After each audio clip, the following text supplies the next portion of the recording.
Hello, I'm Derek Wyatt and I'm the Labour MP for Sittingbourne and Sheppey, and I'm here discussing lots and lots of issues with the Works and Pensions Secretary of State, John Hutton. John, one question that constituents have asked me over the last 10 years is why women haven't got equality in the pensions. So how are we changing that? Well, you're right, Derek, they don't have equality with men, and that's an historic feature of the system. Women have had to contribute 39 years' worth of stamps towards their pension before they get a full pension. And because of the broken nature of a lot of women's employment and so on and their caring responsibilities, they never get to that point. At the moment, only less than a third of women get to 60 with a full state pension. Now, with the reforms that we're introducing in Parliament now that are in committee stage, we can improve that position dramatically. It'll go to 75% of women reaching state pension age with a full pension, because we're going to reduce the number of years to 30. We're going to provide more generous crediting arrangements if they're looking after sick relatives or caring for their children while they're little. And that is a way I think we will get to equality in pension entitlement between men and women, and we're doing it as quickly as we can. And you know how slow things move here, so when you say it's going through the House, at what stage will it be implemented? Are we talking 2009 or 2010? It'll be 2010 when these changes kick in. The bill should get royal assent this year, and we've budgeted for these changes to come in 2010. But it'll make a big difference to literally hundreds of thousands of women.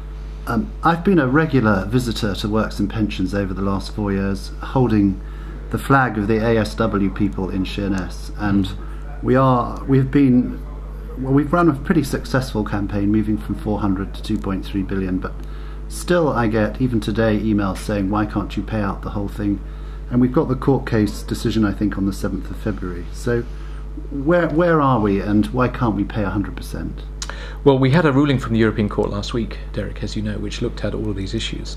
We're carefully studying the ruling of the European Court. And we need to think very carefully about what, if any, more help we can provide to people who are caught up in this terrible situation. We haven't come to a decision about that, but we are looking very carefully at the implications of the ruling and how we need to respond. The case will come back to the High Court later next year. The ruling next week is about the Ombudsman's report into problems about pensions. And as you quite rightly said, we have put significant resources into this to try and provide as much justice as we can to people who've caught up in this situation. But there's no doubt at all, because of the court cases, we will have to have a look carefully at how we proceed in the future. But we haven't come to a decision yet, as you know, about what we should do. And is that a matter of because you haven't had enough time, or is it because it's more complex, or is it because you've got to think about where you get that money from? Or it's all of those things. It is. It is very complicated, and in fact that was recognised in the European Court, just what a complicated set of legal provisions there are in this area. The European Court did say that, and I think to be fair to them, rightly so, that for all these years the UK government has been advised by the Commission of the European Union that we were implementing the regulations properly.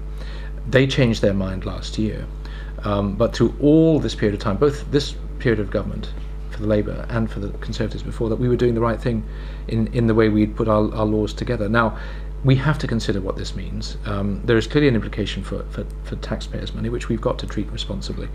But we are looking very carefully at this judgment, and I'm sure we will have further discussions, you and I, about this over the next few months. I'm sure we will. And we've also made some announcements this week on single mums, and I think that would be welcome. So what exactly are we proposing to do?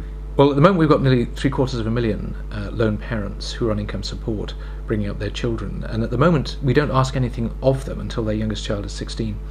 Now, many of them have been out of the labour market for many, many years, and suddenly at 16 to say, look, come on, we want you to find a job now, it doesn't work like that. And many women will go straight onto incapacity benefit or go onto other forms of benefit. And it's not good for the health and well-being of those families for us to sit back and say, I think, well, there's nothing we can do.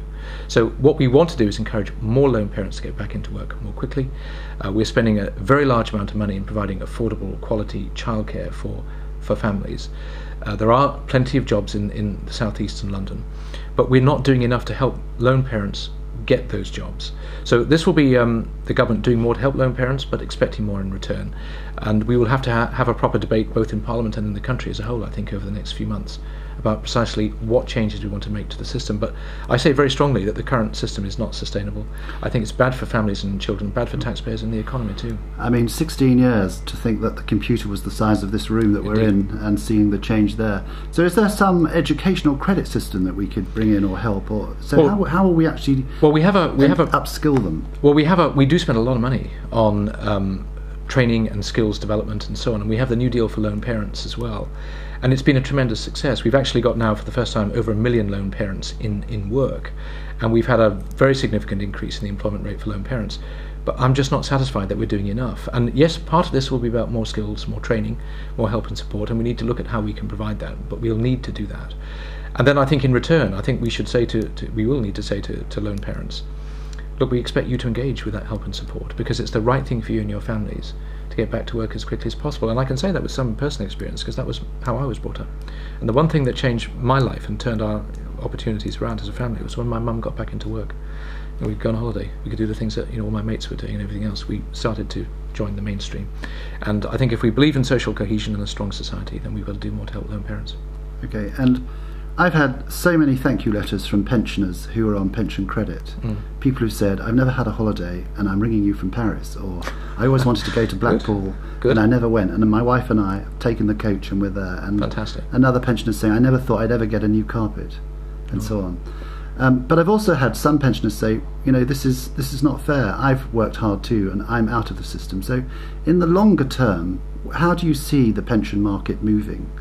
I think it needs to change to reflect some of those points that you've made.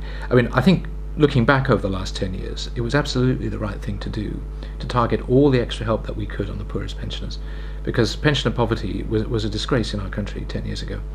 Now you're less likely to be poor if you're a pensioner than if you're in any other group in society. That is a big turnaround. It hasn't happened simply by chance. It's happened by design. But now we've got a different set of problems to deal with. I think the biggest problem we face is under saving. Not enough people are saving. So we're going to be introducing a new low-cost savings scheme for millions of workers to join in, and their employers will be required to contribute. It's going to be a big step forward.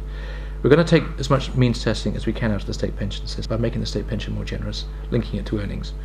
And we should continue to provide some reward and help to those who've actually done the right thing and saved for their retirement. So we will keep pensions credit and reward those who've saved. But I think it's a combination of those measures and the extra measures we will be able to do between now and 2012, when these changes will kick in, increasing the value of the state pension where we can and so on, that I think will make it clear to people the importance we attach to tackling pensioner poverty and looking after our pensioners. Thank you very much. Thank you.